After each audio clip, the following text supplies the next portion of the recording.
Muy buenos días, tardes o noches. El presente video es un ejercicio académico, parte de la asignatura Historia Política de Colombia, del programa de Ciencias Políticas de la Facultad de Estudios Jurídicos, Políticos e Internacionales de la Universidad de La Sabana. El video será un análisis de cómo el caudillo liberal Jorge Eliezer Gaitán alteró las dinámicas de poder en el siglo XX, y el análisis se realizará mediante tres dimensiones específicas. En primer lugar, una dimensión causal en la cual se pretenderá hacer un estudio de cuáles fueron los detonantes y los incentivos que motivaron al actor a generar esta alteración a las estructuras. En segundo, una dimensión conceptual, es decir, un análisis a partir del lente politológico de los conceptos de la politología aplicables para el caso del actor.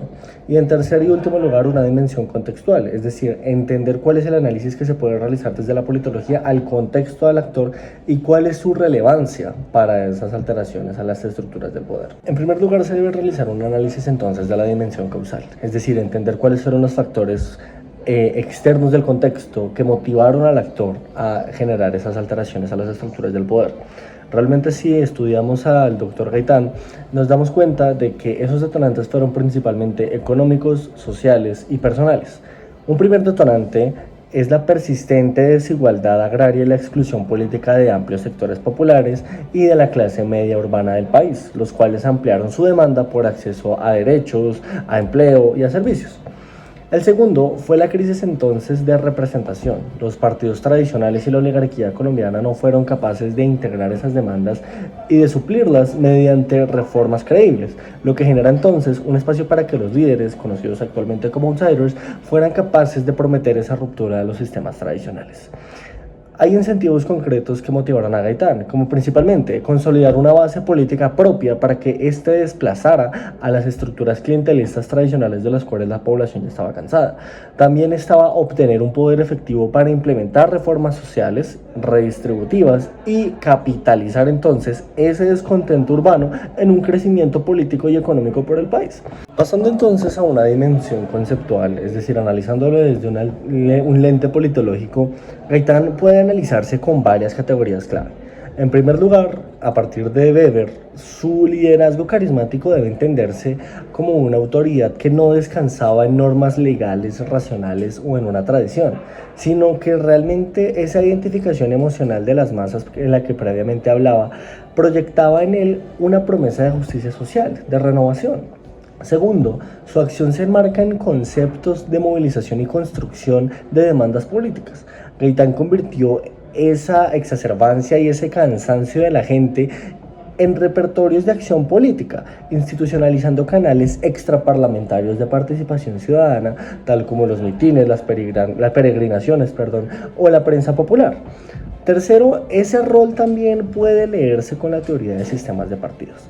Él entonces representa una ruptura, un realineamiento electoral, desplazando todas las clientelas tradicionales y erosionando la capacidad de los partidos hegemónicos para mediar conflictos. En ese sentido, él actúa como una especie de agente de desinstitucionalización e incluso potencialmente un agente de reinstitucionalización si su proyecto hubiese triunfado.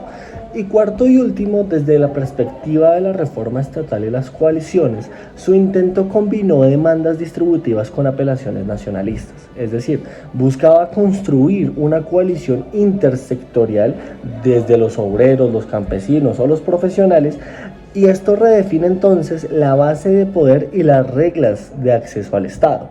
Y finalmente, haciendo un análisis de la dimensión contextual, el impacto de Gaitán en las estructuras del poder se entiende mejor en su contexto histórico.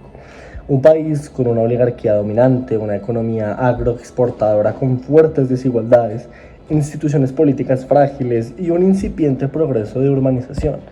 En ese entorno, la emergencia de una masa urbana industrial y la expansión de medios de comunicación permitieron que su mensaje alcanzara audiencias nacionales.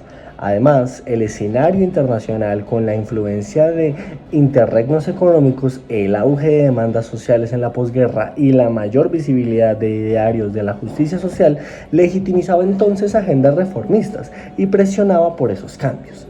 Internamente en el país, las facciones tradicionales del Partido Liberal estaban fracturadas. Gaitán aprovechó esa debilidad para consolidarse como un líder alternativo.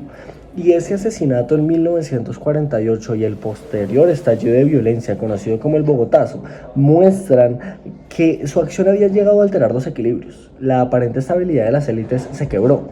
Las instituciones estatales fueron cuestionadas y la lucha política tomó formas más polarizadas e incluso violentas. Aunque no logró construir durablemente esas instituciones estatales que prometía y que se institucionalizaran como demandas, sí llegó a transformar entonces las reglas del juego partidistas, demostrando que la movilización popular podía imponer costos altos a las élites y al Estado, abriendo un proceso de reorganización de poder formal e informal en Colombia.